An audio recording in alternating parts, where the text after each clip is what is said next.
प्राकृत अनुरागी सभी महानुभावों को मेरा डॉक्टर पुलक गोयल का यथा योग्य अभिवादन सादर जय जिनेन्द्र। आज हम प्राकृत डिप्लोमा कोर्स के अंतर्गत पाठ्य पुस्तक प्राकृत व्याकरण में से पाठ क्रमांक 4 तद्धित इस पाठ का प्रारंभ कर रहे हैं। आज इस पाठ का आप पहला भाग देखेंगे। आज का पाठ यह जो तद्धित है वो बहुत महत्वपूर्ण है और अक्सर हम भाषा को पढ़ते समय, प्राकृत भाषा को पढ़ते समय इन तद्धितों को भूल जाते हैं।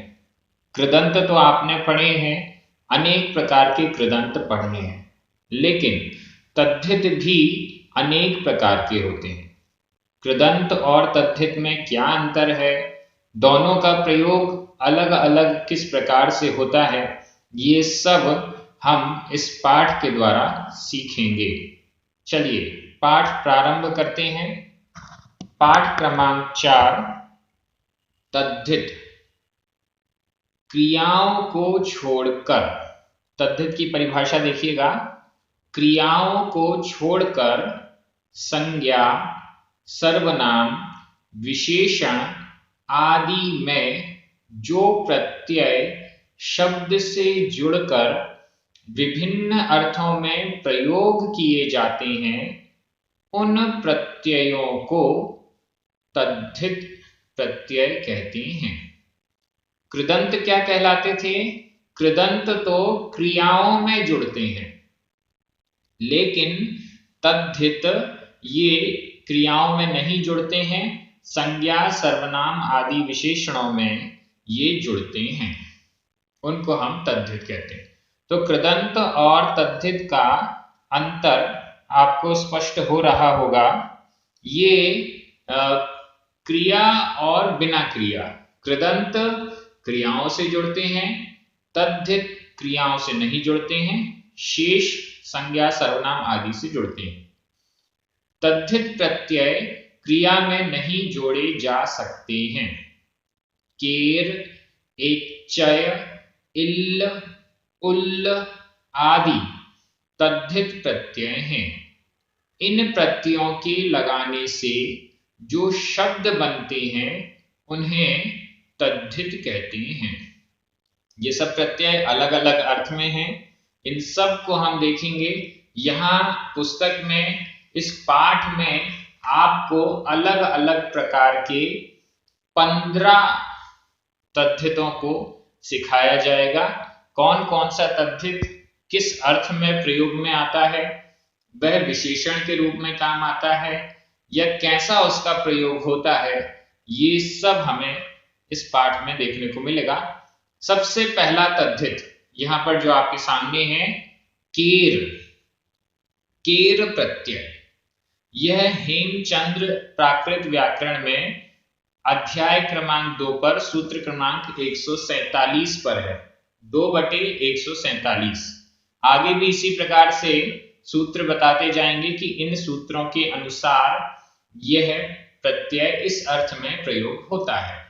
सबसे पहला प्रत्यय यहाँ पर केर, संबंध को सूचित करने के लिए, संबंध को सूचित करने के लिए अम्ह, तुम्ह, पर, राय में केर प्रत्यय जोड़ा जाता है इन 4 शब्दों में।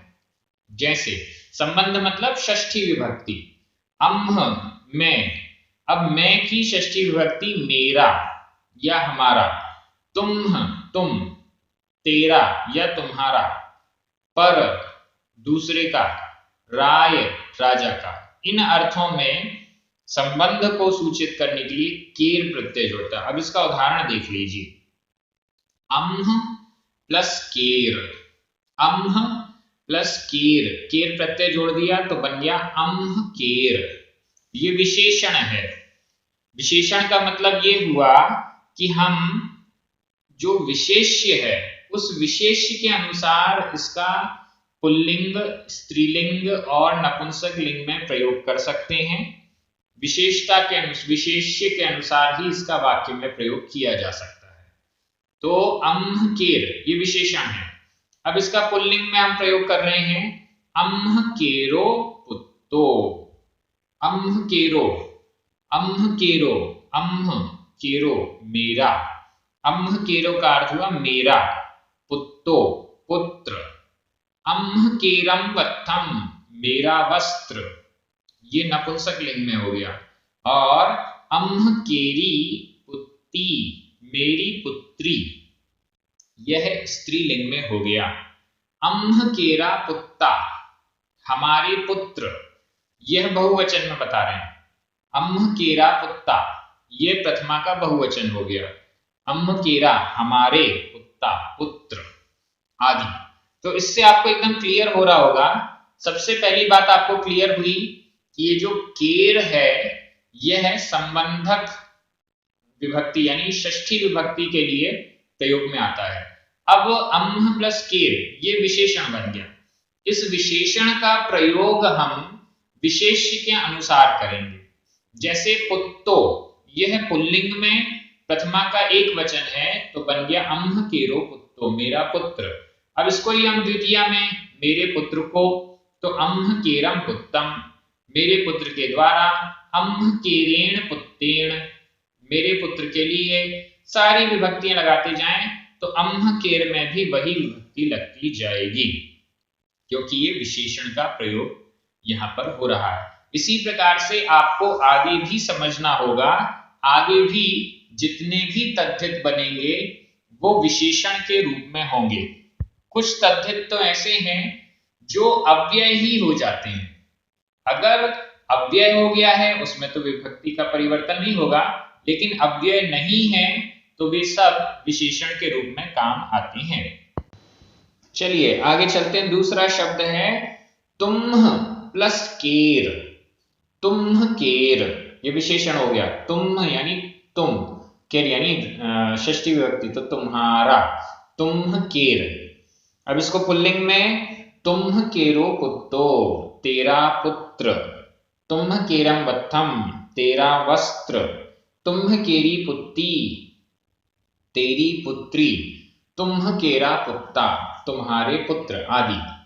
तुम्ह केरो पुत्तो यह प्रथमा का एक वचन पुल्लिंग में, तुम्ह केरम वत्थम यह प्रथमा का एक वचन नपुंसक लिंग में, तुम्ह केरी पुत्री यह प्रथमा का एक वचन स्त्रीलिंग में, तुम्ह केरा पुत्ता यह प्रथमा का बहुवचन पुल्लिंग में। इस प्रकार से और भी इसके वाक्य अलग अलग विभक्ति के अनुसार बनाए जा सकते हैं, बनाए जाएंगे। तीसरा इसमें उदाहरण है पर, पर प्लस केर, पर केर अथवा पार केर। इसमें दो विकल्प हैं, या तो पर केर ऐसा बनेगा, या इसमें पर पहला जो शब्द है प, इसका ह्रस्व स्वर दीर्घ हो जाएगा तो हो गया पार केर, पर केर अथवा पार केर। ये भी विशेषण है और जैसे ऊपर वाले बताए गए उसी प्रकार से यहाँ भी, यहाँ केवल पुल्लिंग में प्रथमा एक वचन का प्रयोग कर दे रहे हैं। पर केरो पुत्तो, पर केरो अन्य का, दूसरे का, पुत्तो पुत्र। जैसे बोलते ना पराया, स्त्रियां पराया धन है, तो पराया मतलब यही पर केर, पर केरी पुत्री दूसरे की पुत्री ऐसा। या चौथा यहां पर राय शब्द है, राय प्लस केर, राय केर ये भी विशेषण है। राय केर का मतलब हुआ राजा का, राय केरो पुत्तो राजा का पुत्र आदि। ऐसे ही राय केरम वत्थम, राय केरी पुत्री, राय केरा पुत्ता, ये सब हमें वाक्य बना लेने चाहिए। ये पहला तद्धित हो गया। अब हम दूसरे तद्धित पर आते हैं। क आधा का पूरा का तथा इक, इसमें भी आधा का पूरा का, क तथा इक प्रत्यय। ये हेमचंद प्राकृत व्याकरण में अध्याय क्रमांक 2 पर 148 और अध्याय क्रमांक 1 पर 144 नंबर पर ये दो सूत्र हैं। पर प्लस क, परक, यह भी संबंध को सूचित करने वाला प्रत्यय है। परक, परक, पर प्लस क, परक अथवा पारक, परक अथवा पारक। यह भी विशेषण है और इसके भी प्रयोग जैसे हमने ऊपर किए यहां मैं करके बता दे रहा हूं। परक्को पुत्तो, पारक्को पुत्तो, पर का अन्य का पुत्र, इस प्रकार से और भी वाक्य इसके बना लीजिएगा। राय प्लस इक्क, राअ प्लस इक्क। अब राअ में अ और ई मिलकर आ का लोप हो गया और ई शेष रह गया राइक, राइक। यह भी विशेषण है और इसका अर्थ है राजा का। इसको भी हम वाक्य में पहुंचा दें। राइको पुत्तो, राजा का पुत्र। राइकम वत्थम, राजा का वस्त्र। राइकी पुत्री, राजा की पुत्री इत्यादि। ऐसे करके हमें सारे शब्द बना लेने हैं। यहाँ तद्धित के प्रयोग आपको बता रहे हैं। ऐसा शब्द है, विशेषण के रूप में है, विशेषण के रूप में है तो वो अलग अलग विभक्तियों के साथ प्रयोग में लाए जा सकते हैं।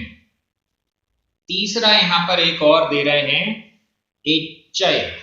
एच्चय यह भी संबंध को सूचित करने वाला है। देखिए केर आया, वो केवल 4 शब्दों में जुड़ता है, अम्ह, तुम्ह, पर और राय।